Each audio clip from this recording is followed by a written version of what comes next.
अब समर्थन का दूसरा जो गोल्डन रूल है, चंदा कभी नहीं। इसमें हमारी बहन जी अनिता राज जी जो बुलंदशहर चल करके यहाँ आई हैं, वो आए और चंदा कभी नहीं, उसके ऊपर अपना वक्तव्य रखें। अनिता राज बहन जी।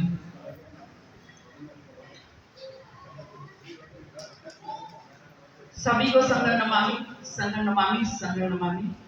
मैं अनिता राज पटेल बुलंदशहर से, और मैं संघ से शुरू से जुड़ी हुई हूँ। और जो संघ की विचारधारा है वो बहुत अच्छी विचारधारा है।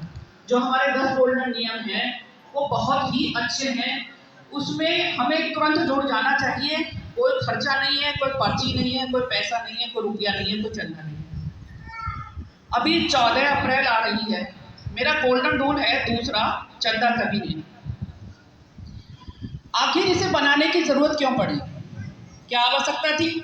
क्योंकि चंदा तो जो हमारे संगठन काम कर रहे हैं चंदा तो ले रहे हैं। तो अभी जैसे कि 14 अप्रैल हमारी आने वाली है, या हमारे किसी भी महापुरुष की जयंती होती है, तो हमारे जो लोग हैं जो संगठनों में टूटे हुए हैं, जो बिगड़े हुए हैं, वो क्या करते हैं, एक पर्ची, एक रसीद बुक छपवाते हैं और उसको लेके चल देते हैं। जितने का जो चंदा दे दे। आज के ज़माने में 500 रुपये तो कोई ना कोई दे ही देता है। वो पूरा चंदा इकट्ठा करते हैं। और ये चंदा अब से नहीं, सालों से, पिछले 75 सालों से इकट्ठा हो रहा है। अगर चंदे से इकट्ठा करने से हमारे अधिकार बचते तो हमें यहाँ इकट्ठा होने की कोई आवश्यकता नहीं। क्या चंदा इकट्ठा करने से हमारे अधिकार बच सकते हैं? पैसे से हमारे अधिकार बच सकते हैं?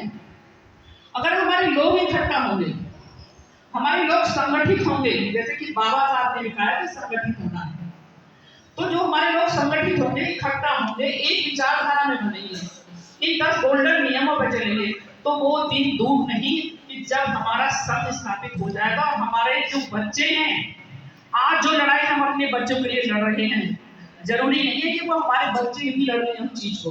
हमारे बच्चे बहुत सीधे साधे हैं, बहुत साधारण बच्चे हैं हमारे। तो जो लड़ाई आज हम लड़ रहे हैं, उस लड़ाई में आप सभी अपना पूरा सहयोग करें, पूरा समर्थन दें, क्योंकि आने वाली जो पीढ़ी है ना, उसका भविष्य केवल समर्थन ही बचा सकता है। और कोई विकल्प है नहीं समर्थन के अलावा कि कोई हमारे बच्चों का भविष्य बचा ले, उसकी जिंदगी बचा ले। मौत के कगार पर हमारे बच्चे खड़े हुए हैं और हम सो रहे हैं। कहाँ गए हमारे बच्चे? इतनी बड़ी बड़ी डिग्रियां लेके बैठे हैं, भटक रहे हैं, लेकिन नौकरियां नहीं है। तो मैं अपनी बात शुरू करती हूँ। जो हमारा चंदा है, कि जो पुराना हमारा समर संघ था, पुराने समर संघ में कभी चंदा इकट्ठा नहीं होता था। अगर कोई सभा लगती थी, कोई उत्सव होता था, कोई कार्य होता था, कोई संगति लगती थी, तो वहां लोग आते थे, लोग इकट्ठा होते थे। वहां चंदा इकट्ठा नहीं होता। किसी भी कथा कहानी में आपको ये नहीं मिलेगा कि हमारे लोगों ने पैसा इकट्ठा किया या चंदा इकट्ठा किया या चंदा मांगा कहीं पे। हाँ, अगर किसी कथा कहानी में आपको कुछ मिलेगा, मांगने की कोई परंपरा नहीं होगी, तो वो किसकी होगी? बमड़ की। बमड़ ने हमेशा समड़ों के दरवाजे पर मांग कर खाया है। सबको पता होगा, सभी लोग गांव से जुड़े हुए हैं, छोटे छोटे शहरों से बड़े बड़े शहरों में आए हैं। आपके दरवाजे पे कौन मांगने आता था? कौन भिक्षा लेने आता था? कौन अपना पेट भरने के लिए रोटी मांगता था? हमारे समड़ों की परंपरा नहीं रही है मांगने की। ये केवल और केवल बमड़ों की परंपरा रही है। मांगकर खाना बमड़ों की परंपरा, समड़ों की परंपरा नहीं। तो हम तो देने वाले लोग थे, बमड़ मांगने वाला था, हमारे दरवाजे पे आता था, मांग के खाता था, तो हम तो देने वाले थे। तो ये देने वाले, आखिर ऐसा क्या हुआ कि जो मांग कर खाने वाले थे वो तो राजा बन गए, और जो देने वाले थे, जो दाता थे, जो यहाँ के भारत के मूल निवासी थे, वो भिखमंगे बन गए, वो चंदाखोर बन गए। क्यों? आखिर क्या कारण रहा? कहीं ना कहीं कुछ ना कुछ तो कारण हुआ, क्योंकि जो मांग कर खाने की जो परंपरा थी, ये हमारे उन लोगों ने छोड़ दी और हमारे लोगों ने अपना ली। वो किस तरीके का अपनाए? चंदे के रूप में।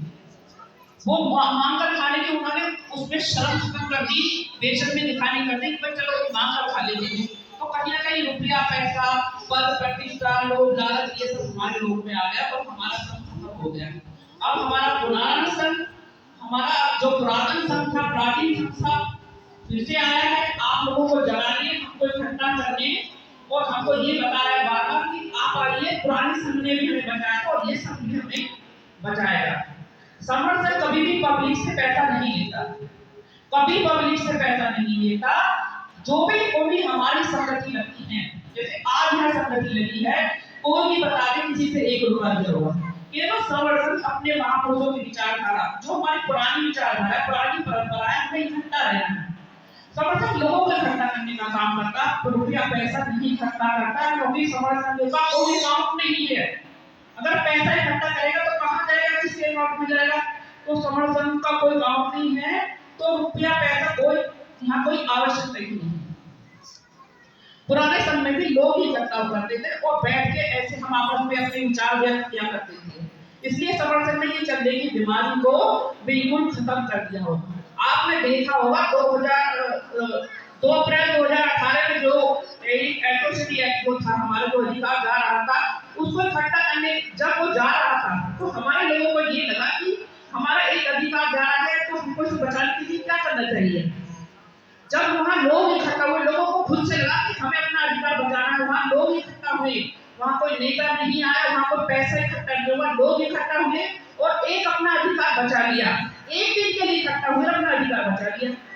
अब ये लगाइए अगर हम हमेशा के लिए इकट्ठा हो जाएंगे, समझ में आ जाएंगे, तो हमारे जो बच्चे हैं वो बिल्कुल सुरक्षित हो जाएंगे। किसान आंदोलन आपने देखा, जब जब किसान अलग अलग आंदोलन करते रहे, सरकार ने उसकी बिल्कुल नहीं सुनी।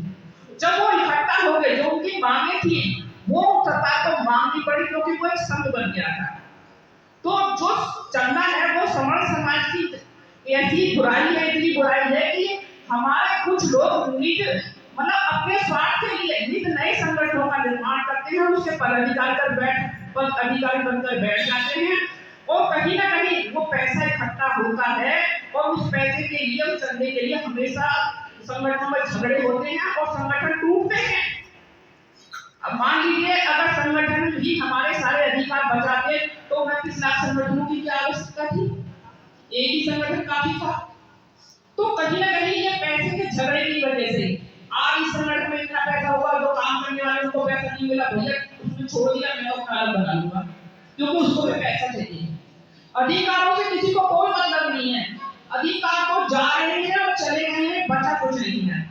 बस लोगों को अपनी रोटियां सीखनी होती है, अपने पद प्रतिष्ठा की मंचमाला और पैसे इकट्ठा करना होता है, इसके अलावा कुछ नहीं होता।